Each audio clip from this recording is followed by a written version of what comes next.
ব্যক্তি একবার সুবহানাল্লাহ বলবে মিসলু উহুদ, আল্লাহ সুবহানাহু ওয়া তাআলা তার আমলনামাতে নেকি দিবেন উহুদ পাহাড়ের সমান।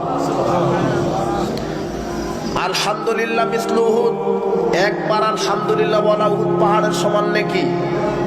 লা ইলাহা ইল্লাল্লাহ একবার যদি পড়ে তার আমলনামাতে উহুদ পাহাড় সমান নেকি। আল্লাহু আকবার যদি কেউ একবার পড়ে তাহলে তার আমলনামাতে উহুদ পাহাড় পরিমাণ নেকি। তাহলে আপনি যে চারটা তাসবিহ পড়লেন সুবহানাল্লাহ, আলহামদুলিল্লাহ, লা ইলাহা ইল্লাল্লাহ, আল্লাহু আকবার, আপনার আমলনামাতে কয় উহুদ পাহাড় নেকি হলো? অথচ রাসূল সাল্লাল্লাহু বলছেন যে এক উহুদ পাহাড় পরিমাণ নেকি অর্জন করতে তোমরা কি কেউ অক্ষম? সাহাবারা এটাতে আশ্চর্য হয়ে গেছে, কিভাবে সম্ভব? তো এই মাজলিসে এসে তাসবিহ পাঠ করতে হয়, আর তাসবিহ পাঠ করলে নেকি হয়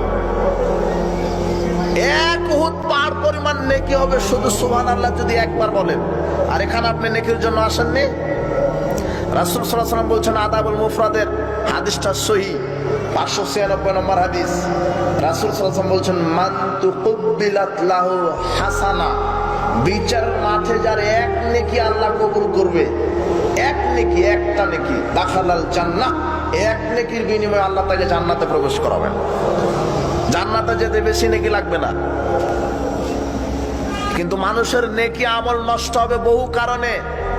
কারো ইখলাস ঠিক নাই, কারো রুজি ঠিক নাই, কারো নিয়ত ঠিক নাই।